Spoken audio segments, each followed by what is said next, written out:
Esta crisis del coronavirus que, como sabéis, está afectando no solamente a algún país, sino a toda la humanidad. Vemos incluso esos efectos económicos, además de las personas que han perdido sus vidas. Y, por tanto, nos damos cuenta de que hay una realidad que tiene que ser mirada en nuestro caso, desde las mismas Escrituras. Y, por supuesto, que habría una variedad de pasajes a los que podríamos referirnos. Este sería uno de ellos. Y creo que este pasaje es un pasaje pertinente para nosotros en esta ocasión, porque este libro de Apocalipsis, como sabéis algunos de vosotros, es el último libro de la Escritura y es un libro que ha sido fundamentalmente escrito, fue dada esta revelación, la palabra Apocalipsis significa revelación, fue dada al apóstol Juan como una manera en la que el pueblo de Dios tuviera que ser consolado o pudiera ser consolado en medio de las dificultades que había de afrontar.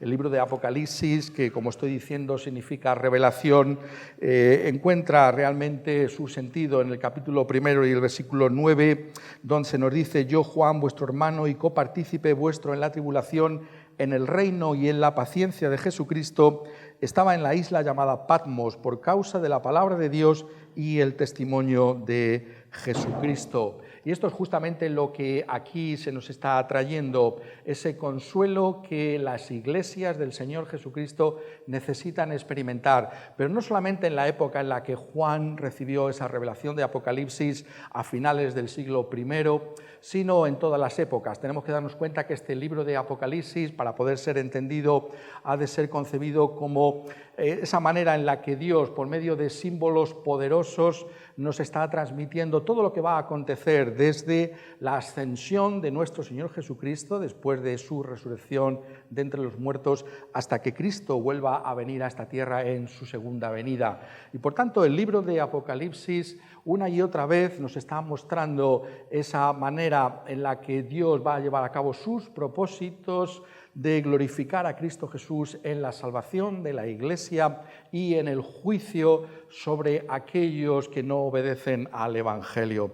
Y ese es el consuelo que trae un libro como Apocalipsis, y estas figuras sabemos que han sido figuras por medio de las cuales Juan nos está informando que tienen que ser entendidas a la luz de toda la revelación. Yo, alguno cuando me habla del libro de Apocalipsis les digo: mira, si quieres entender el libro de Apocalipsis, entonces tienes que conocer muy bien la Biblia, porque Apocalipsis no puede ser entendido si no conoces bien el Antiguo Testamento, en particular el profeta Ezequiel o el profeta Daniel.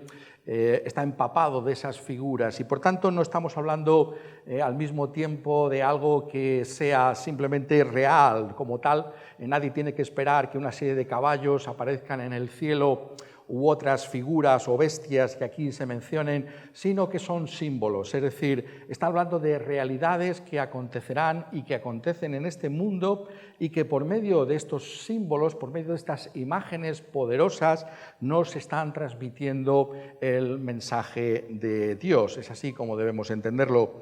Y sin duda alguna, esta parte de Apocalipsis que vamos a considerar es una de las que quizás sean más conocidas. Hay una novela de Vicente Blasco Ibáñez que se titulaba Los cuatro jinetes del Apocalipsis, este escritor valenciano que puso de manifiesto esa realidad, porque es una imagen muy poderosa, ¿no es verdad? Cuatro jinetes, cada uno de un color distinto y que están viniendo sobre la tierra. Y esto es una imagen, como estoy diciendo, poderosa de lo que Dios está haciendo.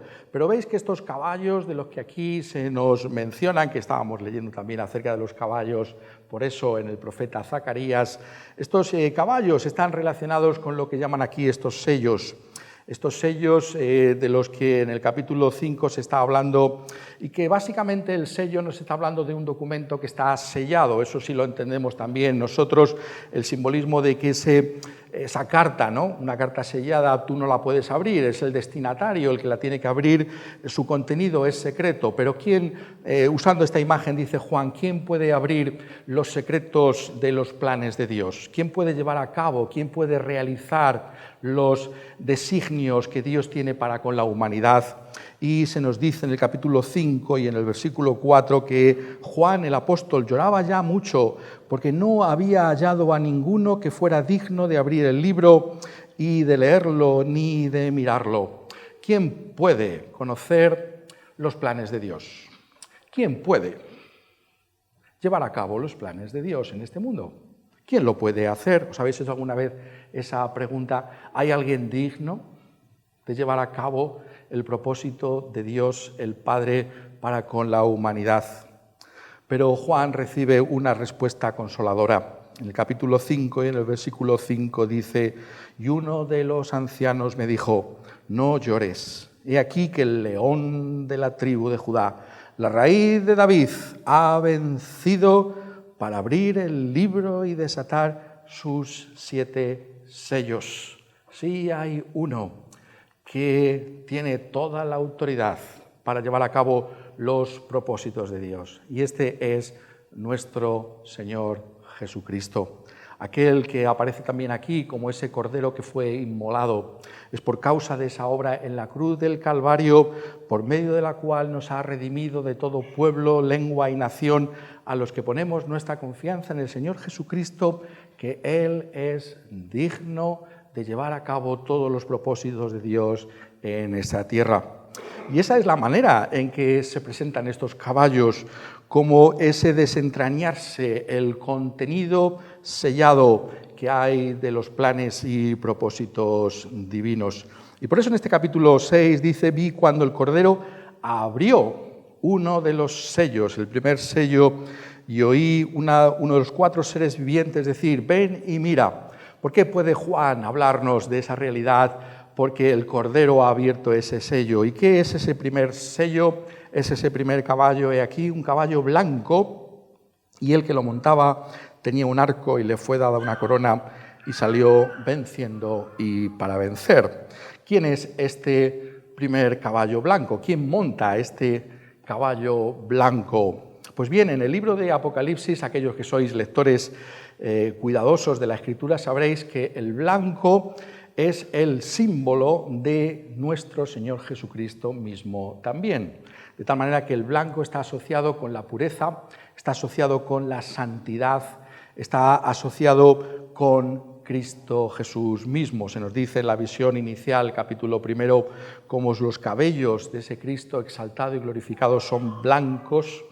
Y también se nos dice que el Señor Jesucristo dará una piedrecita blanca a todos aquellos que son suyos. También se nos dice que el Señor Jesucristo es el que va a proveer a la Iglesia como un todo, a la Iglesia del Antiguo Testamento y del Nuevo Testamento, representada por los 24 ancianos, a los mártires, a todos y cada uno de ellos se les va a dar una vestidura blanca. Y se nos dice en el capítulo 14 y también en el versículo 14 que es en una nube blanca que vendrá el Hijo del Hombre, nuestro Señor Jesucristo. Y si pudiera quedar alguna duda con respecto a la identidad del caballo blanco, se despeja a la luz del capítulo 19, cuando en las visiones finales de Apocalipsis se nos dice: «Entonces vi el cielo abierto, y he aquí un caballo blanco, y el que lo montaba se llamaba Fiel y Verdadero, y con justicia juzga y pelea. Sus ojos eran como llama de fuego, y había en su cabeza muchas diademas, y tenía un nombre escrito que ninguno conocía sino él mismo. Estaba vestido de una ropa tenida en sangre, y su nombre es el Verbo de Dios». Por tanto, ese primer jinete es identificado fácilmente por Juan en el Apocalipsis. Es nuestro Señor Jesucristo mismo. ¿Y cuál es el propósito de los planes de Dios de los que estábamos hablando hace un momento? ¿Cuál es el designio de Dios para con la persona del Señor Jesucristo? Se nos dice en el versículo 2: «Y le fue dada una corona, y salió venciendo y para vencer». Nuestro Señor Jesucristo es aquel que va a reinar sobre toda realidad. Él es ese jinete que va a galopar sobre toda la tierra, extendiendo el cetro de su dominio sobre todas las naciones. Si miráis en el Antiguo Testamento, estábamos leyendo en el Salmo 2, se nos habla allí cómo hay esa visión de ese pacto de la redención desde toda la eternidad, en el que el Padre le dice al Hijo: «Pídeme y te daré como herencia todas las naciones de la tierra. Y nuestro Señor Jesucristo, en virtud de su obra perfecta en la cruz del Calvario, aquel que ha vencido a la muerte y reina sobre toda realidad, es aquel que por medio de su evangelio sujeta progresivamente a todas las naciones de la tierra. Y por tanto, la realidad que gobierna todo es la extensión del evangelio. Tenemos que vivir a la luz de lo que aquí se nos está diciendo. Cristo ha salido venciendo y para vencer. La Iglesia tiene que recordar en cualquier crisis en la que se encuentre, aunque nuestra percepción sea una percepción distinta, que todas las cosas acontecen para que Cristo Jesús pueda reinar victorioso sobre todos sus enemigos. Y no es solo el Antiguo Testamento, no es solo este pasaje de Apocalipsis, sino que si miráis cuidadosamente el Nuevo Testamento, así también se nos está hablando del Señor Jesucristo. El apóstol Pablo en 1 Corintios 15, 25 dice: porque preciso es que Cristo reine hasta que haya puesto a todos sus enemigos debajo de sus pies, y el postrer enemigo que será destruido es la muerte. Y por tanto Cristo está reinando. En ese himno que incorpora, cantamos nosotros, nos verá himnos, pues el apóstol Pablo también incorpora himnos en sus epístolas. Hay un himno antiguo cristiano que él incorporó en 1 Timoteo capítulo 3, versículo 16, nos dice con respecto a Cristo: Dios fue manifestado en carne, justificado en el Espíritu, visto de los ángeles, predicado a los gentiles, creído en el mundo, recibido arriba en gloria. Cristo va a ser creído en el mundo. Cristo va a ser recibido en el mundo por su iglesia, por los escogidos, por aquellos que han de ser salvos. Muy interesante si miráis esto a la luz de las palabras del mismo Señor Jesucristo, cuando en esas palabras que Él tiene al final de su ministerio con respecto al fin de todas las cosas, nos dice: se levantará nación contra nación y reino contra reino, y notadlo otra vez, y habrá pestes y hambres y terremotos en diferentes lugares, los caballos, los jinetes, los sellos que se van a desatar. Y esto solo es principio de dolores. Y añade: y será predicado este evangelio del reino en todo el mundo, para testimonio a todas las naciones. Y entonces vendrá el fin. El caballo blanco va a seguir cabalgando por todas las naciones de la tierra, hasta que toda la iglesia sea salva. Y solo entonces vendrá el fin. Por tanto, los propósitos de Dios pasan fundamentalmente por ese caballo blanco, por el Señor Jesucristo mismo. Y por eso, a la luz de esa realidad, la Iglesia nunca debe contemplar el futuro con pesimismo o con desánimo. Muy al contrario, sabiendo que Cristo ha salido venciendo y para vencer, tenemos que esforzarnos por anunciar el Evangelio de Cristo Jesús con todas nuestras fuerzas y recursos posibles. Tenemos que orar, tenemos que dar testimonio, tenemos que esforzarnos, porque sabemos que la causa de Cristo Jesús es victoriosa, porque es Cristo el que lidera a sus huestes, a su iglesia en esa victoria. ¿Somos conscientes del lugar en el que nos encontramos? ¿Nos damos cuenta de quién es el Señor Jesucristo y lo que corresponde a aquellos que somos sus discípulos? Este es el primer sello, aquel que lidera todos los demás. Pero se nos dice, ¿no es verdad?, que habría otro segundo y otra serie de sellos, pero mirad el segundo sello. Ven y mira, este caballo es un caballo rojo, y al que lo montaba le fue dado poder para quitar de la tierra la paz y que se matasen unos a otros, y se le dio una gran espada. ¿Cuál es este caballo rojo? ¿Qué simboliza el caballo rojo?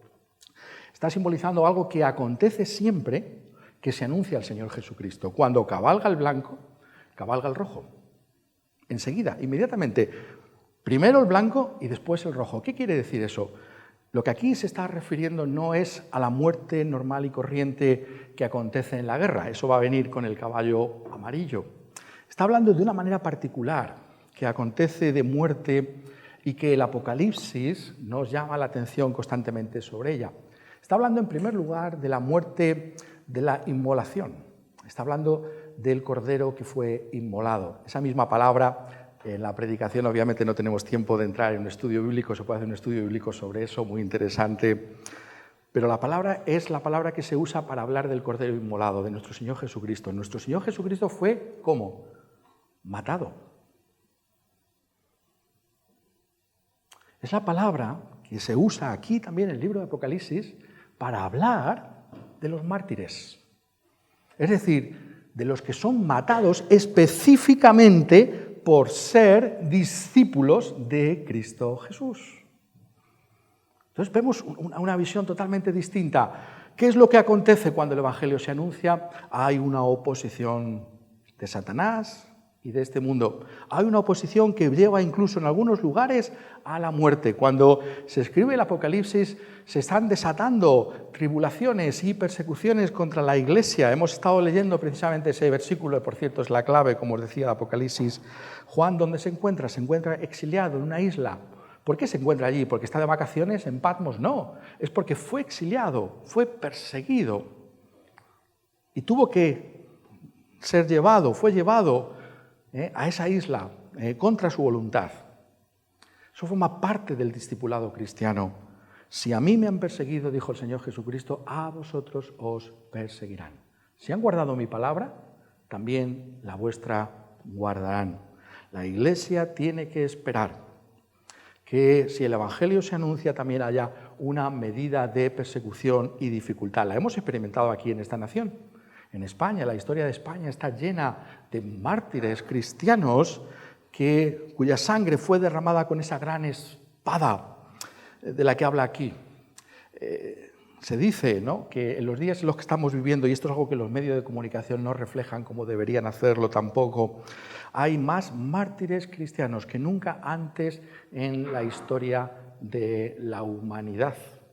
Podemos pensar en el circo romano, podemos pensar en la época de la Inquisición, pero hoy hay más mártires que nunca. Cuando cabalga el blanco, cabalga el rojo, la sangre de los mártires. Una referencia también en ese quinto sello que se habla acerca de ellos. Tiene el apóstol Juan ese lugar siempre para los que han sido muertos por causa de Cristo Jesús. Nos damos cuenta también de esa realidad, de lo que implica aquel que quiera vivir piadosamente en Cristo Jesús padecerá persecución. Es algo que viene juntamente con el reino de Cristo Jesús. Eso es lo que se nos está trayendo. Hay una cruz, hay una corona. Y el siguiente caballo, el caballo negro, justamente acompaña esa realidad y la describe también desde otro punto de vista. Cuando nos dice en el tercer sello, ven y mira y miré, y aquí un caballo negro, y el que lo montaba tenía una balanza en la mano. Y oí una voz en medio de los 4 seres vivientes que decía: 2 libras de trigo por 1 denario y 6 libras de cebada por 1 denario, pero no dañes el aceite ni el vino. Es otra referencia nuevamente a la Iglesia del Señor Jesucristo. Estas imágenes, sin entrar en el detalle que se podría hacer el estudio bíblico particular sobre lo que implican, sencillamente nos están transmitiendo la imagen de escasez, la escasez.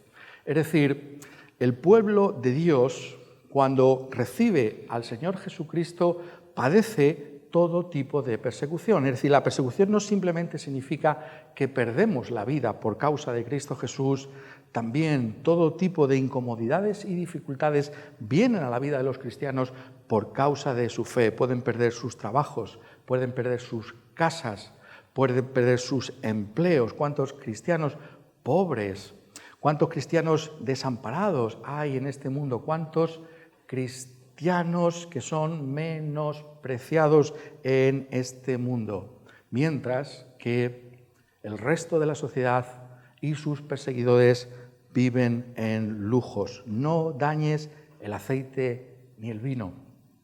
Los bienes que son básicos para la vida, apenas llega el sueldo del cristiano para obtenerlos, para él y para sus familiares. Y sin embargo, el aceite y el vino fluyen en abundancia, el reflejo de lo que es la opulencia de la sociedad sin ningún tipo de dificultad. ¿No es eso lo que vemos a nuestro lado? ¿No lo vemos constantemente los pobres de la tierra? También en la época del Nuevo Testamento, como indica Santiago, los cristianos, los pobres de la tierra, los perseguidos de la humanidad. Esa es la realidad también, de la que habla la Escritura. ¿Somos conscientes de esto? ¿Estamos conscientes de otras realidades que son las que nos traen los medios de comunicación como si fueran las únicas que importan? Pero la Iglesia tiene que ser consciente de sus hermanos perseguidos y pobres que hay en toda la tierra.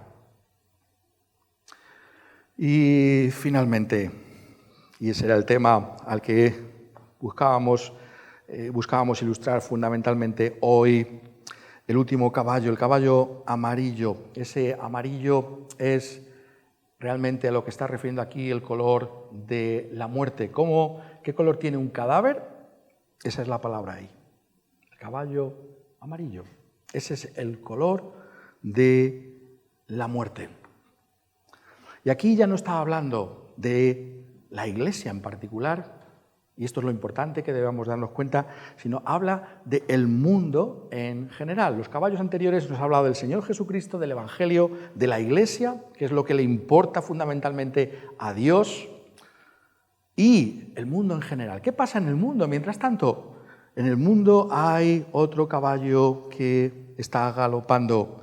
Su nombre es muerte, y cuando se produce la muerte, inmediatamente viene la condenación eterna. El infierno sigue a la muerte, y le fue dada potestad sobre la cuarta parte de la tierra para matar con espada, con hambre, con peste y con las fieras de la tierra. Notad en primer lugar que habla de la cuarta parte de la tierra. ¿Qué quiere decir esto? Está hablando de, como citaba antes, de esos principios de dolores de los que habla el Señor Jesucristo. Es decir, mientras cabalgue el caballo blanco, venciendo y para vencer, el juicio de Dios, porque es lo que implica el último caballo, que esto va a ser acentuado después, aquellos que conocéis Apocalipsis, por las trompetas y por las copas de la ira de Dios que van increciendo, mostrando el gran juicio de Dios sobre un mundo que no quiere recibir al Señor Jesucristo como Señor y Salvador. Pero es un juicio parcial. Sabemos que es un juicio parcial porque en el sexto sello aparece el juicio final, ese juicio sobre todos los impíos. Pero mientras tanto se produce esa realidad de la espada, que significa aquí, sí, la guerra.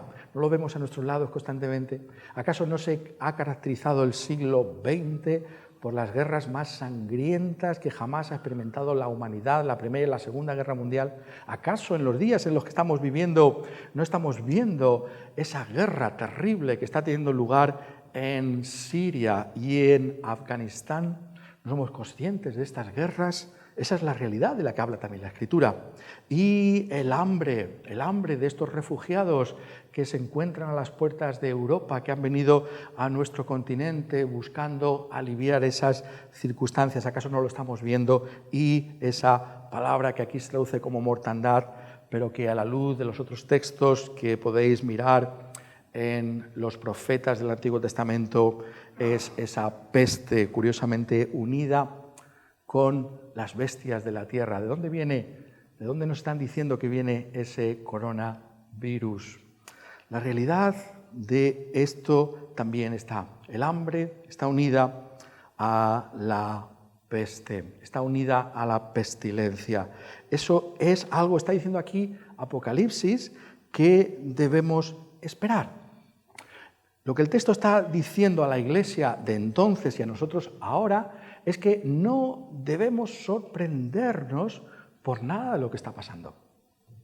Eso es lo primero que nos está trayendo el texto bíblico. ¿Por qué ponernos en el lugar de aquellos que recibieron el Apocalipsis en primer lugar? ¿Por qué se diría esto? Para que la Iglesia no entre en pánico, para que la Iglesia pueda deducir que si Dios de antemano nos ha dicho las cosas que van a pasar, cuando éstas pasen, entonces nosotros sepamos comportarnos de una manera cristiana adecuada.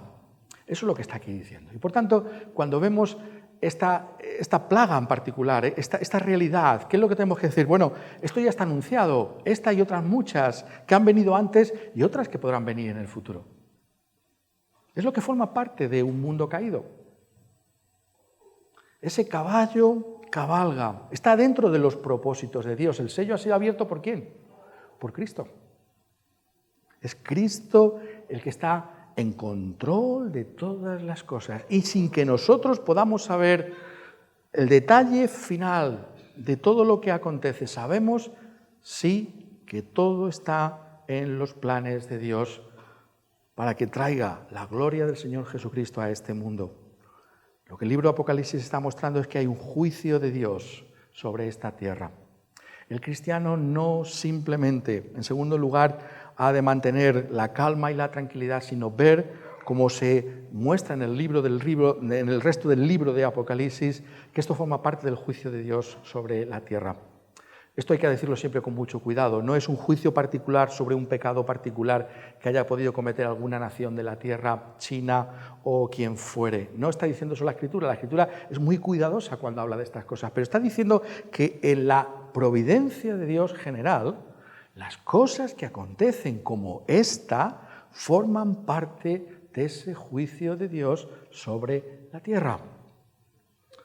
Un juicio de Dios que se nos dice aquí en el libro de Apocalipsis que está procurando que las naciones puedan volverse a Dios.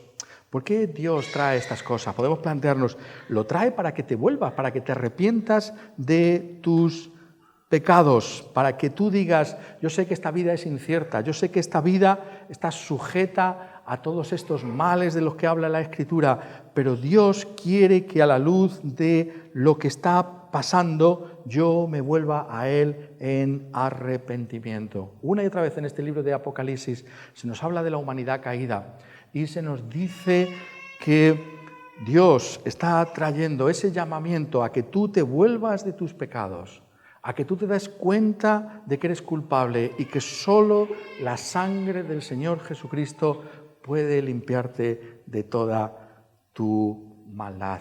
Por tanto, el cristiano tiene que reflejar en su forma de comportarse la realidad de lo que está trayendo la Escritura.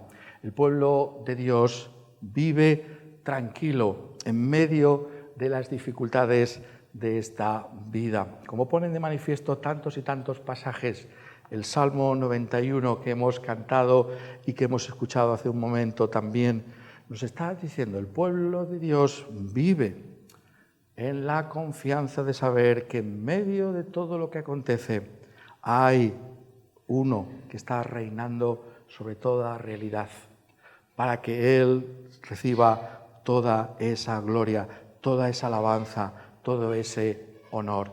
Y por tanto el cristiano afronta lo que pudiera venir en esta vida, sabiendo que está todo en las manos de nuestro Señor Jesucristo. Aquel que lleva a cabo sus propósitos es el primero de ellos, el caballo blanco. Y el propósito central es que Cristo Jesús pueda ser conocido y entendido, pueda ser abrazado por todas las naciones. Y por ello, en medio del aviso general que trae la Escritura sobre lo que ha de venir, la Iglesia tiene que vivir a la luz de ese triunfo del Señor Jesucristo.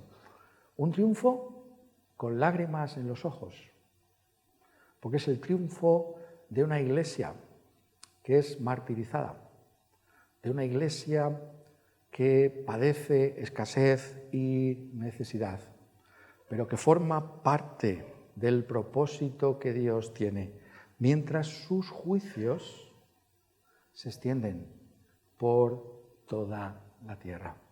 Por tanto, bienaventurados somos nosotros de poder saber estas cosas, de poder entender estas cosas, de poder verlas desde esa perspectiva única que nos trae la revelación del libro de Apocalipsis. Nosotros, como Juan, notadlo bien, podemos ver y mirar como Él, exactamente igual que Él. ¿Qué harás tú con el Señor Jesucristo? ¿Qué harás tú con el Señor Jesucristo? ¿Lo recibirás ahora? ¿Llevarás tus pecados, tu vida ennegrecida por el pecado, para que sea lavada en esa sangre que fue derramada en la cruz del Calvario, para que tus vestidos sean blancos y puedas así formar parte de esa multitud, de esa iglesia que celebrará su nombre para siempre en ese triunfo final del Cordero? Por tanto, la iglesia vive descansando en su Dios, confiando en Cristo Jesús, sembrando ese evangelio con lágrimas en los ojos, sí, sin duda alguna, pero vendremos con gozo al recoger también nuestras gavillas. Que así sea de todos nosotros, que podamos cobrar ánimo y fortaleza. Sabemos, conocemos las cosas como van, y esa es nuestra confianza en ese caballo blanco, en ese jinete, el fiel y verdadero, el Verbo de Dios, que reina sobre todos. Que así sea en todas nuestras vidas. Amén.